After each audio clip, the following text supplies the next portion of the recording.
প্রিয় শিক্ষার্থী বন্ধুরা, তোমরা তোমাদের শিক্ষার সমস্ত তথ্য জানতে এবং সকল সমস্যার সমাধান জানতে এখনই জয়েন করো আমাদের ফেসবুক গ্রুপে। ফেসবুক গ্রুপের লিংক দেওয়া আছে ডিসক্রিপশন বক্সে। সালামু আলাইকুম বন্ধুরা, কেমন আছো? স্বাগতম তোমাদেরকে ওয়াইস পয়েন্টের আজকের এই নতুন ভিডিওতে। এই ভিডিওতে আমরা ক্লাস 7 এর পূর্বের যে ভিডিওটি দিয়েছিলাম গণিত সংক্রান্ত, সেই ডেমো কোশ্চেনটির উত্তর নিয়ে আমরা আলোচনা করব। বন্ধুরা, আগে আমরা প্রশ্নটি একবার একটু দেখে নিই, তারপর আমরা সেই অনুযায়ী তাদের উত্তর নিয়ে আলোচনা করব। বন্ধুরা, আমাদের কাজ একের প্রথম কি দেওয়া ছিল? একটি মাঠের কথা বলা ছিল। সেটা হচ্ছে একটি বর্গাকার মাঠ, যার দৈর্ঘ্য কিংবা প্রস্থ কিংবা তুমি এটি বাহু বলতে পারো, সেটার মান কি ছিল? এ। ঠিক আছে, তার মধ্যে আবার দেখো সেই মাঠটিকে আমি কয়েকটি রং করেছি। একটি হচ্ছে সবুজ, হলুদ, নীল আর লাল। এই প্রত্যেকটি রং আবার কি একটি নির্দিষ্ট আকারে করেছে। যেমন সবুজ রংটা করেছে একটি বর্গাকৃতির জায়গা, যেটাকে আমরা সবুজ বর্গ বলছি। নীলকে একটা আয়তের মতো করে রং করেছে, তাহলে নীল আয়ত, লাল বর্গ এবং হলুদ আয়ত। বন্ধুরা, এই অনুযায়ী আমাদের প্রশ্নগুলো ছিল। প্রথম প্রশ্নটি ছিল সবুজ বর্গের বাহুর দৈর্ঘ্য নির্ণয় করো, এবং পরবর্তী প্রশ্নটি ছিল ওই বর্গের ক্ষেত্রফল নির্ণয় করো। চলো বন্ধুরা, আমরা এদের বাহুর দৈর্ঘ্য এবং ক্ষেত্রফল নির্ণয় করি। বন্ধুরা, তোমরা যদি একটু খেয়াল করো, আমাদের কাজ একে দেখো আমরা উত্তর কি দিয়েছি? সবুজ বর্গের দৈর্ঘ্য a মাইনাস বি। এই বিষয়টি কেমনে পেলাম বন্ধুরা? যদি তোমরা চিত্রের দিকে একটু তাকাও, তাহলে তোমরা স্পষ্ট হবে যে দৈর্ঘ্যটা কিভাবে আমরা পেয়েছি। তোমরা যদি একটু চিত্রের দিকে তাকাও, দেখো এই যে সবুজ বর্গটি আমার কাছে রয়েছে, প্রথমত এটি একটি বর্গ, তার মানে এর দৈর্ঘ্য প্রস্থ সবই সমান। বন্ধুরা দেখো তো, আমি যদি এই দৈর্ঘ্যটা এবং এর নিচে যে দৈর্ঘ্যটা আছে, এই দুটো দৈর্ঘ্যের দিকে তাকাই, এরা কি পুরোপুরি সেম না? এ মান। ঠিক আছে, তাহলে এই পুরোটার মান কত? এ। কিন্তু বন্ধুরা দেখো তো, সবুজ বর্গের জন্য আমি কি পুরো দৈর্ঘ্যটাকে ব্যবহার করেছি? না, কিছুটা দৈর্ঘ্য বাদ গেছে। সেই দৈর্ঘ্যটা, সেই মানটুকু কি? বি। তার মানে আমি মোট এ দৈর্ঘ্য থেকে যখন বি দৈর্ঘ্য বাদ দিচ্ছি, তখন আমার কি দাঁড়াচ্ছে? সবুজ বর্গের জন্য দৈর্ঘ্যের মান এ মাইনাস বি। তাহলে সবুজ বর্গের দৈর্ঘ্যের মান কত বেরোচ্ছে বন্ধুরা? এ মাইনাস বি। কিভাবে? দেখো, আমার এই পুরোটুকুর মান এ, সেখান থেকে আমি বাদ দিয়েছি এতটুকু দৈর্ঘ্য, যেটুকুর মান আমি দিয়ে রেখেছি প্রশ্নে বি। তাহলে পুরো এ থেকে বি কে বাদ দিলে আমি কি পাচ্ছি? সবুজ বর্গের জন্য দৈর্ঘ্যের মান পাচ্ছি, যার মান হচ্ছে এ মাইনাস বি। বন্ধুরা, এরপর প্রশ্নের দিকে আমরা তাকাই। বলেছে যে সবুজ বর্গের ক্ষেত্রফল নির্ণয় করো। আমরা ক্ষেত্রফলটা কেমনে নির্ণয় করব? তুমি জানো যে একটি বর্গের জন্য ক্ষেত্রফলের সূত্র কি? বাহু ইন্টু বাহু। সূত্রটা কি হবে? বাহু ইন্টু বাহু। আর আমরা জানি যে যদি এই সূত্রটা আমরা এখানে প্রয়োগ করি, এখানে আমার বাহু বা দৈর্ঘ্যের মান কি? এ মাইনাস বি। তাহলে আমার ক্ষেত্রফল কি হবে? এ মাইনাস বি ইন্টু এ মাইনাস বি। তাহলে বন্ধুরা, আমি সবুজ বর্গের ক্ষেত্রফল কি করলাম? যেহেতু দৈর্ঘ্য ছিল এ মাইনাস বি, তাহলে বর্গের জন্য যেহেতু ওই দুইটা দৈর্ঘ্যকে আমি দুইবার গুণ করতে হবে, বাহু ইন্টু বাহু বা দৈর্ঘ্য ইন্টু দৈর্ঘ্য, তাই এই দৈর্ঘ্যের মানটাকে দুবার গুণ করে দিলাম, এ মাইনাস বি ইন্টু এ মাইনাস বি। বন্ধুরা দেখো তো, এখানে আমরা কয়টা এ মাইনাস বি আছে? দুটো এ মাইনাস বি, তাও গুণাকারে আছে, তাই লিখলাম এ মাইনাস বি হোল স্কোয়ার। আর বন্ধুরা, আমরা জানি যে এ মাইনাস বি হোল স্কোয়ার মানে কি? এ square minus two A B plus B square. এটা প্লাস বি স্কোয়ার হবে। ঠিক আছে, এটি হচ্ছে আমার সবুজ বর্গের ক্ষেত্রফল। আশা করি তোমরা বুঝতে পেরেছো। এবার বন্ধুরা দেখো, আমরা 3 নম্বর কোশ্চেনে যাই। 3 নম্বর কোশ্চেনতে কি বলেছে? বন্ধুরা দেখো, 3 নম্বর কোশ্চেনটিতে আমি বলেছি হলুদ আয়তের ক্ষেত্রফল। হলুদ আয়ত মানে এই আয়তটির ক্ষেত্রফল আমাকে বের করতে বলেছে। বন্ধুরা দেখো, আমি এই আয়তের জন্য প্রথমে আমাকে দৈর্ঘ্য এবং প্রস্থ দুটির মানই বের করে নিতে হবে। বন্ধুরা, যদি আমরা একটু খেয়াল করি, হলুদের আমার দৈর্ঘ্য কি? বি আমার দেওয়া আছে, তাই না? তাই হলুদ আয়তের জন্য আমার দৈর্ঘ্যের মান বি দেওয়া আছে, কিন্তু প্রস্থটাকে আমার দেওয়া আছে? দেওয়া নেই। তাহলে প্রস্থটাকে আমাকে বের করে নিতে হবে। তাহলে এই পুরো প্রস্থটার মান কত? এই দেখো তো, এখানে এ, তার মানে এই পুরো প্রস্থটার মানও কি? এ। কিন্তু দেখো তো, আমরা হলুদ আয়তের জন্য আমি এতটুকু প্রস্থ বাদ দিয়েছি না? যেহেতু আমি এইটুকু প্রস্থকে বাদ দিয়েছি, তাহলে আমি পুরো প্রস্থ অর্থাৎ এ থেকে আমাকে এইটুকু বাদ দিতে হবে। বন্ধুরা, এইটুকুর মান কত? এই দেখো, আমি এই পাশে লিখে দিয়েছি কত? বি। তাহলে এইটুকুর মান হচ্ছে বি। তাহলে আমাকে এই পুরো এ থেকে বিটা বাদ দিতে হবে। তাহলে আমার হলুদ আয়তের জন্য আমার প্রস্থের মান কি বের হবে? বি, যেটার মান বের হবে হচ্ছে কি? এ মাইনাস বি। তাহলে বন্ধুরা দেখো, আমার প্রস্থের মান কত বের হয়েছে? প্রস্থের মান বের হচ্ছে এ মাইনাস, অর্থাৎ আমার যেহেতু দৈর্ঘ্য বি এবং প্রস্থ হচ্ছে এ মাইনাস বি, তাহলে আমার ক্ষেত্রফলটা কি হবে বন্ধুরা?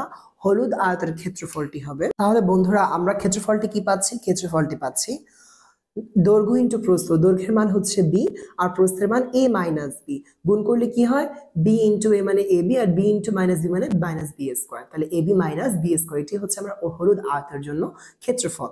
আর তোমরা যদি ক্ষেত্রফলটি সম্পর্কে আর একটু ভালোভাবে বুঝতে চাও, তাহলে তোমাদেরকে চিত্রটি দেখে নিতে হবে, প্রশ্নের চিত্রটি।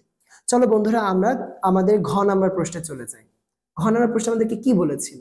বন্ধুরা দেখো, ঘয়ে আমাকে বলেছে লাল বর্গের ক্ষেত্রফল নির্ণয় করো। কি বলেছে? লাল বর্গের ক্ষেত্রফল। অর্থাৎ আমাকে লাল যে আছে তার সেটাকে বর্গ বলেছে। দেখো তো লাল বর্গের দৈর্ঘ্য কত, দেখো মান দেওয়া আছে কত, বি। তার মানে লাল বর্গের দৈর্ঘ্য বি, তাহলে লাল বর্গের আমার ক্ষেত্রফল কি হবে বন্ধুরা? ঠিক আমরা জানি যে বর্গের সূত্র ইউজ করে ফেলবো। বর্গের সূত্র ইউজ মানে কি, দৈর্ঘ্য ইন্টু দৈর্ঘ্য বা বাহু ইন্টু বাহু। তাহলে দৈর্ঘ্য বা বাহু যাই বলি, লাল বর্গের জন্য সেটা কত, বি। তাহলে লাল বর্গের ক্ষেত্রফল কি হবে? বি ইন্টু বি, অর্থাৎ বি স্কোয়ার। বন্ধুরা তাহলে দেখে নাও, আমরা কি করেছি, লাল বর্গের দৈর্ঘ্য ধরেছি বি, তাহলে লাল বর্গের ক্ষেত্রফল কি হবে? যেহেতু বর্গ তার মানে একই দৈর্ঘ্য, দৈর্ঘ্য ইন্টু দৈর্ঘ্য, অর্থাৎ বি ইন্টু বি মানে বি স্কোয়ার। বন্ধুরা এবার আমরা নীল আয়তের ক্ষেত্রফল বের করব। দেখো তো বন্ধুরা, যদি আমি নীল আয়ত এটার ক্ষেত্রফল বের করতে চাই, প্রথমে তো এটি একটি আয়ত বলা হয়েছে, তাহলে এটার দৈর্ঘ্য এবং প্রস্থ দুটি আমার জেনে নেওয়া উচিত। তাহলে বন্ধুরা দেখো, নীল আয়তের জন্য দৈর্ঘ্য কি পুরোপুরি এ হবে না, কারণ দেখো আমি এতটুকু দৈর্ঘ্য কি বাদ দিয়ে দিয়েছি না, এতটুকু দৈর্ঘ্য পুরো মোট দৈর্ঘ্য থেকে। তাহলে আগে একটু দেখতে হবে যে এইটুকু দৈর্ঘ্যের মান কত। দেখো তো এইটুকু আবার লাল বর্গের মধ্যে পড়ে, লাল বর্গের জন্য প্রত্যেকটা বাহুর মান কি ছিল, বি। তাহলে এইটুকুর মানও কি আমার মূলত বি। তার মানে এই পুরো এ থেকে যদি আমি বিটা বাদ দিই, তাহলে নীল আয়তের জন্য আমি দৈর্ঘ্য পেয়ে যাবো, সেটা কি হবে, এ মাইনাস বি। তাহলে নীল আয়তের দৈর্ঘ্য হচ্ছে এ মাইনাস বি। ঠিক তেমনিভাবে নীল আয়তের প্রস্থ আমাকে দেখতে হবে। তাহলে বন্ধুরা দেখো তো নীল আয়তের প্রস্থ কত। নীল আয়তে যদি আমি প্রস্থকে চিন্তা করি, তাহলে দেখো প্রস্থ শুধু এতটুকু আর এতটুকু কি একদম এইটুকুর সমান, অর্থাৎ বি এর সমান। তাহলে নীল আয়তের প্রস্থ কি বি, আর নীল আয়তের দৈর্ঘ্য কি এ মাইনাস বি। তাহলে নীল আয়তের দৈর্ঘ্য এবং প্রস্থকে গুণ করলে আমি কি পাবো, নীল আয়তের ক্ষেত্রফল পাবো। তাহলে বন্ধুরা দেখো আমি এখানে কি লিখেছি, নীল আয়তের দৈর্ঘ্য ইন্টু নীল আয়তের প্রস্থ, এটাকে গুণ করলে আমি কি পাবো, নীল আয়তের ক্ষেত্রফল পাবো। বন্ধুরা এবার আমরা চ এবং ছ প্রশ্নটি দেখিনি। চ প্রশ্নে বলা হচ্ছে 2x + 3y + z এর বর্গ নির্ণয় করো। তাহলে আমরা চ প্রশ্নটি যদি বর্গ নির্ণয় করি, এটি দেখতে কিরকম হবে? বন্ধুরা আমরা কি করেছি, চ এর জন্য 2x + 3y + z এটির বর্গ নির্ণয় করেছি। তাহলে প্রথমে এটাকে কি করলাম, এটাকে উঠিয়ে এটার বর্গ লিখলাম, সমান সমান কি করলাম।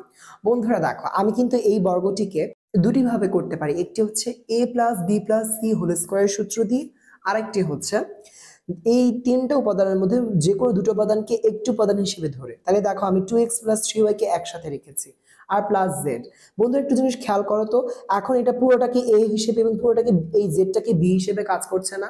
তাহলে a মানে 2x + 3y এবং b মানে z, তাহলে a + b হোল স্কয়ার সূত্র এসে যাচ্ছে। তাহলে a + b হোল স্কয়ার সূত্র কি, a square + 2ab + b square. তাহলে দেখো বন্ধুরা, a স্কয়ার এর জায়গায় আমি 2x + 3y ব্যবহার করেছি, তাহলে 2x + 3y square, a square + 2ab। তাহলে এটাকে আমি a ধরলাম আর z টাকে আমি b ধরলাম। তাহলে দেখো আমরা এখানে a স্কয়ার জায়গায় কি লিখলাম, 2x + 3y হোল স্কয়ার, তারপরে 2ab। তাহলে দেখো বন্ধুরা, 2ab এর জায়গায় কি লিখলাম, 2 এর জায়গায় 2, a এর জায়গায় 2x + 3y, আর b এর জায়গায় এই যে z কে ধরেছি z প্লাস বি স্কোয়ার। তাহলে বি স্কোয়ার জায়গায় জেড স্কোয়ার। আশা করি তোমরা বুঝতে পেরেছো। এখন বন্ধুরা একটা জিনিস খেয়াল করো তো, এই যে এ স্কোয়ার, এই পুরোটার ভিতরে এখন আবার দুইটা মান আছে না, 2x আর 3y। তাহলে এখানে কি আমি আবার a + b হোল স্কোয়ার সূত্র ইউজ করতে পারি না? তাহলে এইটাতে যদি আমি আবার a + b হোল স্কোয়ার সূত্র ইউজ করি, তাহলে কি হবে, 2x কে a ধরবো আর 3y কে b ধরবো। তাহলে দেখো a square + 2ab + b square মানে 2x whole square plus 2 × 2x + 3y + 3y whole square. এটা হচ্ছে কি আমি a + b হোল স্কয়ার সূত্র এখানেও ব্যবহার করেছি। একবার এই পুরোটার ভিতরে ব্যবহার করেছি, আর একবার শুধু এটার ভিতরে ব্যবহার করেছি। ব্যবহার করে আমি কি পাচ্ছি দেখো, শেষমেশ 4x² + 12xy + 9y² + 4xz + 6yz + z²। এটি হচ্ছে আমার উত্তর।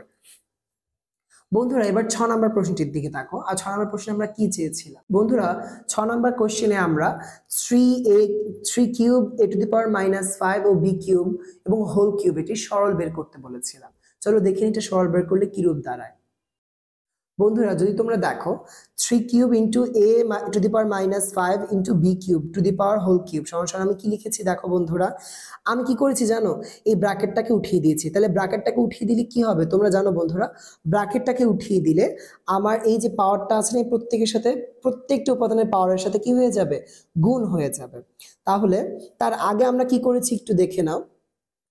তার আগে আমরা এই 3³ কে 3³ রেখেছি, a to the power -5 K 1/a to the power 5 বানিয়েছি। বন্ধুরা তোমরা জানো যে কোনো কিছুর ইনভার্স কি করা যায়, সেটাই 1 লেখা যায়। যেমন আমি যদি তোমাদেরকে বলতাম x ইনভার্স 2, সেটাকে আমি কি লিখতে পারতাম, 1/x²। তাই না? এক্স ইনভার্স টু কে কি লেখা যায় 1/x²। তাহলে a টু দি পাওয়ার -5 বা a ইনভার্স 5 কে কি লেখা যায় 1/a টু দি পাওয়ার 5 আর b কিউব, আর দেখো বাইরে হোল কিউব।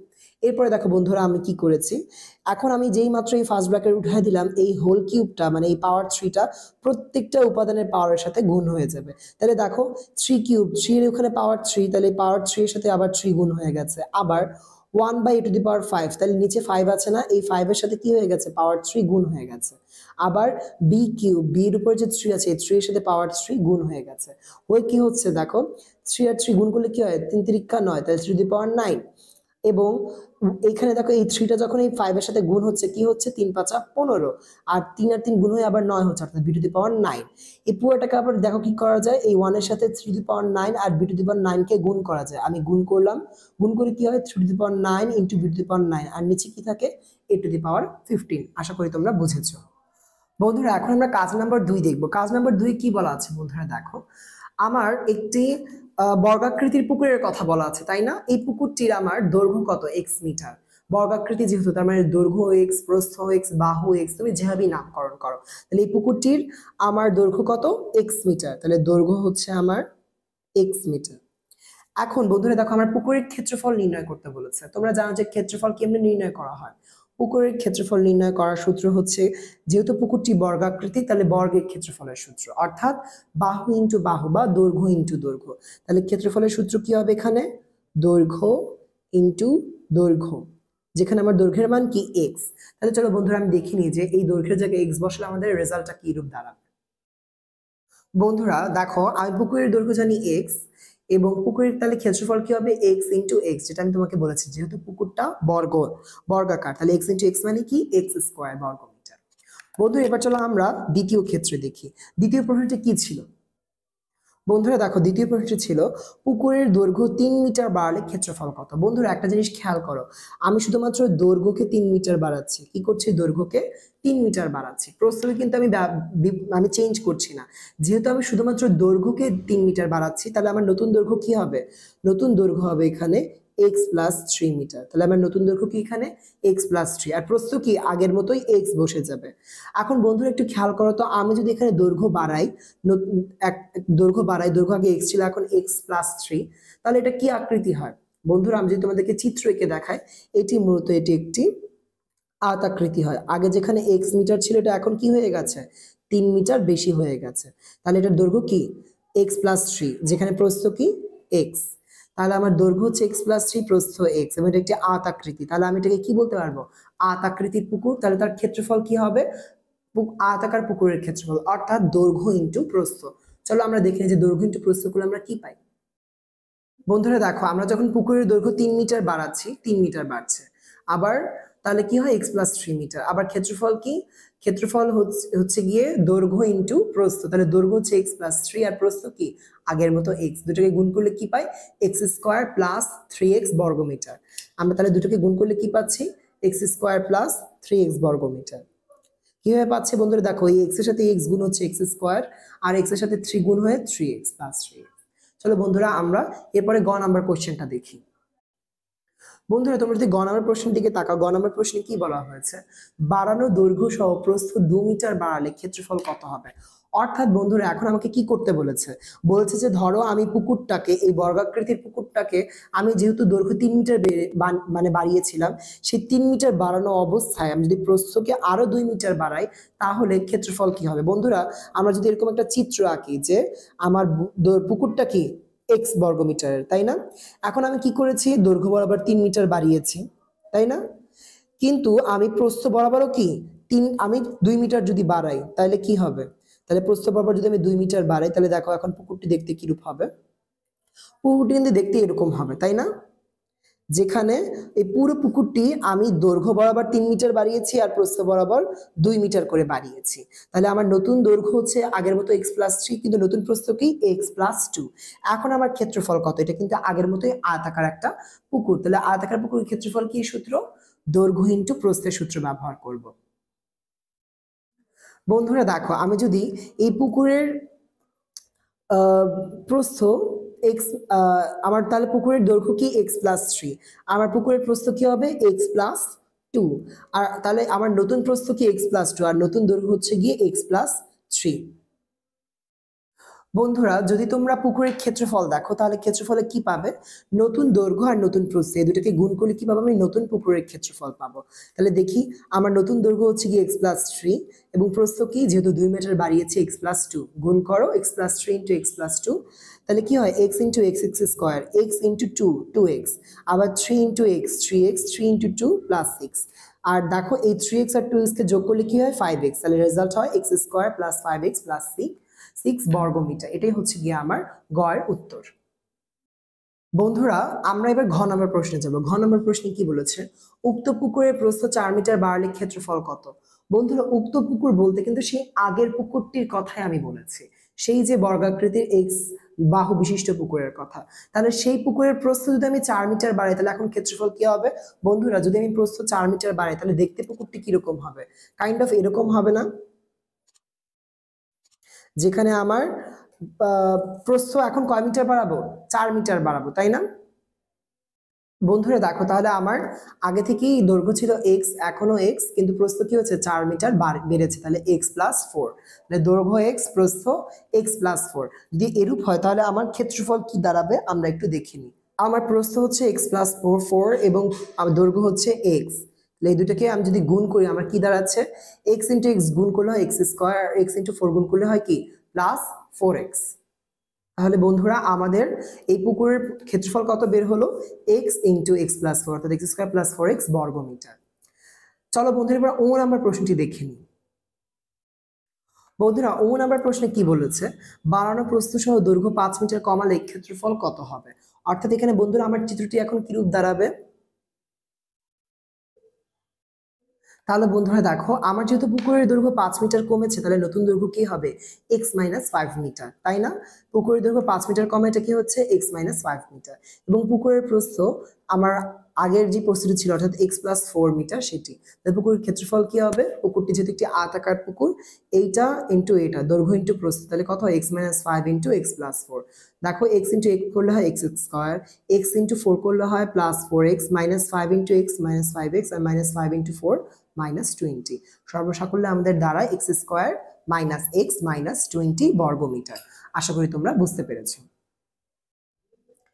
বন্ধুরা এখন আমরা কাজ 3 নিয়ে আলোচনা করব। দেখো কাজ 3 এ আমাকে কয় কি বলা হচ্ছে 1/5 এবং 3/10 এর গসাগু নির্ণয় করো। বন্ধুরা আমরা কিন্তু গসাগু নির্ণয়ের অনেকগুলো পদ্ধতি দেখেছি, কিন্তু তার মধ্যে সবথেকে যেই পদ্ধতিটি আমাদের জন্য সঠিক সেই পদ্ধতি আমি তোমাদেরকে গসাগু করে দেখাবো। এই পদ্ধতিতে গসাগু করার জন্য সবার আগে আমাকে দেখতে হবে যে আমার কাছে যে দুটি ভগ্নাংশ দেওয়া আছে তাদের হরগুলো সমান কিনা।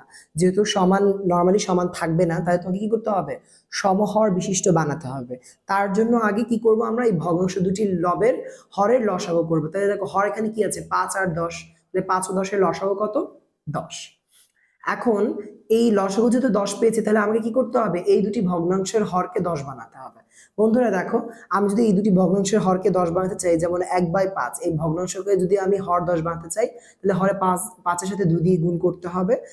5 এর সাথে 2 দিয়ে গুণ করলে কিন্তু আমি হরের জায়গায় 10 পাবো, যেহেতু নিচে 2 দিয়ে গুণ করছি উপরেও কি করব 2 দিয়ে গুণ করে দিব, তাহলে কি পাচ্ছি 2/10। তাহলে 1/5 সমান কি পেলাম 2/10। আর দেখো 3/10 তো আগে থেকেই আমার হর 10 আছে। এখন এই 2/10 ও 3/10 এই দুটি সমহর বিশিষ্ট ভগ্নাংশে আমার গসাগু বের করতে হবে।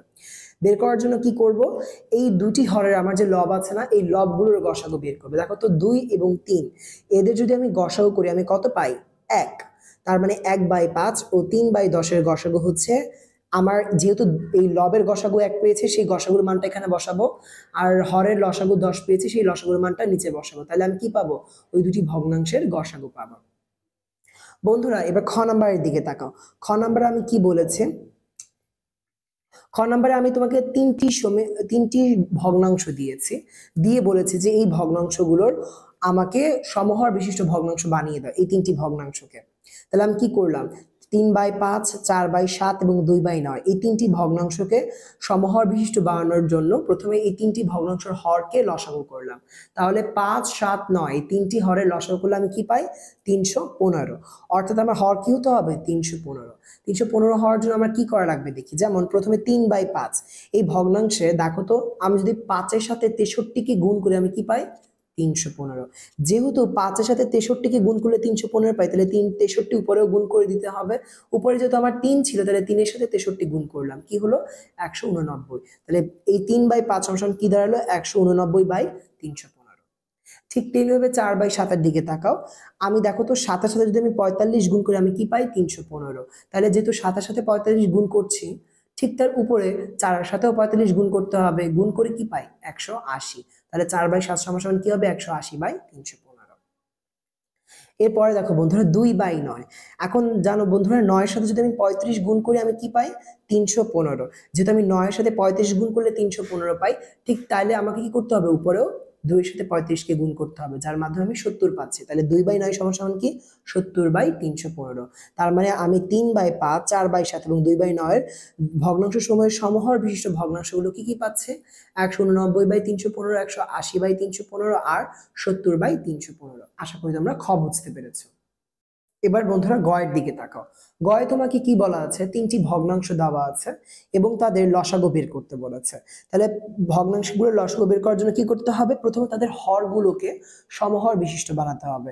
আর তার জন্য আগে প্রথমে হরগুলোকে কি করতে হবে লসাগু করতে হবে। তাহলে দেখো বন্ধুরা 5, 10, 15 এই তিনটির কি লসাগু পাই আমি, এই তিনটির লসাগু পাচ্ছি 30। তাহলে তুমি যদি 5, 10, 15 লসাগু করো কি পাবে 30। এরপরে এই প্রত্যেকটিকে আমি কি করছি, প্রত্যেকটি ভগ্নাংশকে সমহর বিশিষ্ট বানাচ্ছি। যেমন 1/5-কে আমি কি করছি এই 5-এর জায়গায় 30 আনবো। তাহলে 5-এর জায়গায় অর্থাৎ হরে 30 আনতে হলে কি করতে হবে 5-এর সাথে 6 গুণ করতে হবে। যেহেতু নিচে 6 গুণ করছি, উপরেও কি করছি লবের সাথে 6 গুণ করে দিচ্ছি। লবে 1 আছে, 1-এর সাথে 6 গুণ করলে হয় 6, তাহলে 6/30। এরপরে দেখো বন্ধুরা কি আছে 3/10। এখানে 10-এর সাথে আমি 3 গুণ করলে কি হয় 30। ঠিক তেমনি ভাবে 3-এর সাথে 3 গুণ করলে হয় 9। আমি এখানে 3 দিয়ে কেন গুণ করলাম, দেখো আমার কাছে আছে 10, বানাতে হবে 30, তাহলে আমাকে 3 দিয়ে গুণ করতে হবে। আর আমরা জানি আমরা নিচে যা করবো আমরা কিন্তু উপরেও তাই করবো, অর্থাৎ নিচে 3 দিয়ে গুণ করেছি, উপরেও কি করবো যা আছে তাকে 3 দিয়ে গুণ করবো। উপরে ছিল 3, 3 আর 3 গুণ করলে হয় 9, আর এখানে 30। ঠিক তেমনি আমরা পরবর্তী ভগ্নাংশ 7/15 এটাকেও করবো। বন্ধুরা দেখো আমি কি করেছি 7/15 এই ভগ্নাংশটির মধ্যে আমার কি করতে হবে হরের জায়গায় 30 আনতে হবে। তাই 15-কে 2 দিয়ে গুণ করে 30 পেয়ে গেছি। এবং যেহেতু নিচে আমি 2 দিয়ে গুণ করেছি, উপরে কি করেছি যা আছে তাকে 2 দিয়ে গুণ করেছি, অর্থাৎ 7 × 2 = 14। এখন বন্ধুরা আমি কি করবো জানো, এই যে আমি সমহর বিশিষ্ট 3টি ভগ্নাংশ পেয়েছি, 3টি ভগ্নাংশের আমার লবগুলোকে নিব। লবগুলোকে নিলে কি কি লব হয় 6, 9 আর 14। এই লবগুলোর লসাগু করবে, যেহেতু আমাকে এখানে ভগ্নাংশের লসাগু বের করতে বলেছে। তাই কি করব এই সমহর বিশিষ্ট 3টি ভগ্নাংশেরই লবগুলোর লসাগু বের করব। তাহলে 6, 9, 14 এগুলোর লসাগু বের করলে আমি কি পাই 126। তাহলে আমি কি করব এই 3টি ভগ্নাংশের লসাগু কি হবে, এই লবগুলো লসাগুকে উপরে বসাবো আর আমাকে হরগুলো লসাগুকে নিচে বসাবো। তাহলে হরগুলো লসাগু ছিল 30 আর লবগুলো লসাগু কি আমার 126 বসলে আমি কি পাই, এটাকে এখন আমরা যদি কাটাকাটি করি আমরা একটা মান পাবো। বন্ধুরা দেখো আমি যদি এই 3টি ভগ্নাংশের কি করি লসাগু করি, এই 3টি ভগ্নাংশের লসাগু বের করি, তাহলে 126/30 বেরোচ্ছে। এই 126 যদি আমি 6 দিয়ে ভাগ করি আমি পাই 21, আর 30-কে 6 দিয়ে ভাগ করলে পাই 5। তাহলে আমার আলটিমেট আনসার কি 21/5। বন্ধুরা চলো আমরা ঘ নম্বর প্রশ্নটি দেখে নিই। ঘ নম্বর প্রশ্নে কি দেওয়া ছিল আমাদের 0.2, 0.3 এবং 0.5 এই 3টি দশমিক সংখ্যা দেওয়া এবং তাদের আমার কি বের করতে বলেছিল লসাগু বের করতে বলেছিল। বন্ধুরা সেই দশমিক নাম্বারগুলোকে প্রথমে আমাকে কি করতে হবে ভগ্নাংশ সংখ্যায় রূপান্তর করতে হবে। দেখো 0.2-কে আমি কি লিখেছি 2/10, আবার 0.3-কে আমি কি লিখেছি 3/10, 0.5-কে 5/10। বন্ধুরা তার মানে এই প্রত্যেকটিকে আমি কি করলাম দশমিক সংখ্যাগুলোকে ভগ্নাংশে ভাঙিয়ে নিলাম। তোমাদের মনে প্রশ্ন থাকতে পারে এটা কিভাবে সম্ভব। দেখো বন্ধুরা এটা কিভাবে আমরা বানাচ্ছি, তুমি মনে রাখবে প্রথমে তুমি কি করবে 0.2 লিখবে, লেখার পরে তুমি একটা ট্রিক করবে, সেটা হচ্ছে গিয়ে তুমি গুণ 1 দিবে। 1 দেওয়ার পর তুমি চিন্তা করবে এই 0.এর পরে কয়টি সংখ্যা রয়েছে। বন্ধু দেখো একটা সংখ্যা না, সেটা কি 2। যেহেতু একটি সংখ্যা দশমিকের পরে এই 1-এর পরেও একটা 0 আসবে। বন্ধুরা তার মানে 0.2-কে আমি কত দিয়ে গুণ করছি 10 দিয়ে। 10 দিয়ে গুণ করলাম যে রেজাল্টটা পাই তা হচ্ছে 2, অর্থাৎ একটি পূর্ণ সংখ্যা। তার মানে একটি দশমিক সংখ্যাকে আমি যদি 10 দিয়ে গুণ করি আমি কি পাচ্ছি একটি পূর্ণ সংখ্যা পাচ্ছি। তখন এখন এখান থেকে তুমি 0.2 সমান সমান কি লিখতে পারো, এই যে গুণাকারে 10টি আছে না, এটা ওই পাশে পাঠা দাও, অর্থাৎ ডান দিকে পাঠিয়ে দাও। কি হবে? 2/10। এটাই হচ্ছে গিয়ে আমার 0.2 এর ভগ্নাংশ রূপ। ঠিক তেমনি ভাবে 0.3 এবং 0.5 এর ভগ্নাংশ রূপ আমি পেলাম 3/10 আর 5/10। এবার দেখো এই তিনটি আমার ভগ্নাংশের হরের লসাগু কত আমার দেওয়া আছে, প্রত্যেকটির জন্য আমি 10 পেয়েছি, তার মানে লসাগু কি পাবে? 10 পাবো। লসাগু 10 পেয়েছি। এবার কি করব? এবার প্রত্যেকটি সমহর বিশিষ্ট ভগ্নাংশের লবগুলো কি করব? লসাগু বের করব, যেহেতু আমাকে এখানে লসাগু বের করতে বলেছে। তাহলে এখানে লবগুলো কি কি আছে? সমহর বিশিষ্ট ভগ্নাংশের লব হচ্ছে 2, 3 আর 5। সমহর বিশিষ্ট ভগ্নাংশের লব, এদের কি করলাম? লসাগু বের করলাম। 2, 3, 5 এদের লসাগু বের করলে হয় 30। বন্ধুরা তাহলে আমি এই 2/10, 3/10, 5/10 এর হরে, তাহলে আমি এই সবগুলোর লসাগু কি পাবো? শেষমেশ এই তিনটা ভগ্নাংশের লসাগু পাবো। প্রথমে এখানে কি বসাবো? উপরে বসাবো এই লবগুলোর লসাগু, আর নিচে বসাবো হরের লসাগু। তো হরের লসাগু আমার কি পেয়েছিলাম? 10, আর লবের লসাগু আমি কি পেলাম? 30। তাহলে 30/10 কাটাকাটি করলে কি হয়? 3। আশা করি তোমরা বুঝতে পেরেছো। বন্ধুরা এর পরের অঙ্কটি দেখো, এটাতে কি বলা আছে? ও নাম্বারে আবারও দেখো কি দেওয়া আছে, তিনটি দশমিক সংখ্যা। কি কি? 0.02, 0.01, 0.03। 0.02 কে আমি কি বলতে পারি? 2/100। 0.01 কে 1/100, আর 0.03 কে 3/100 বলতে পারি আমরা। বন্ধুরা 0.02 যেটাকে আমি 2/100 কিভাবে বানালাম? ঠিক আগেরটার মতো। দেখো আমি যদি একটু চিন্তা করি, দশমিকের পরে কয়টি সংখ্যা রয়েছে? তুমি বলবে স্যার ভাইয়া একটি সংখ্যা, যেটা 2। না, একটু খেয়াল করো তো, দশমিকের পরে একটা শূন্যও আছে, তাহলে শূন্য একটা সংখ্যা, 2ও একটা সংখ্যা, তাহলে কয়টি সংখ্যা আছে? মোট 2টি। তাহলে আমি কি করব? একের পরে 2টা শূন্য দিব, অর্থাৎ 0.02 কে 100 দিয়ে গুণ করলে যে রেজাল্টটা বেরোবে তা হচ্ছে 0.2, কিংবা যাকে আমরা 2ও বলতে পারি। ঠিক আছে, তাহলে 0.01 সমান সমান কি বলতে পারি? 2 এই 100 কে ওপাশে পাঠিয়ে দিলে কি হয়? /100, অর্থাৎ 0.01 সমান সমান 2/100। আশা করি তোমরা বুঝতে পেরেছো কিভাবে 2/100 পেলাম। ঠিক তেমনি ভাবে 0.01 কে আমরা 1/100, আর 0.03 কে আমরা 3/100 বলতে পারি।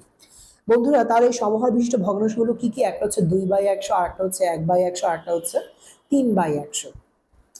এইখানে সমহর বিশিষ্ট ভগ্নাংশগুলোর হরের লসাগু বের করব। হর কি কি? 100, 100, 100, এদেরকে লসাগু করলে আমি 100ই পাবো।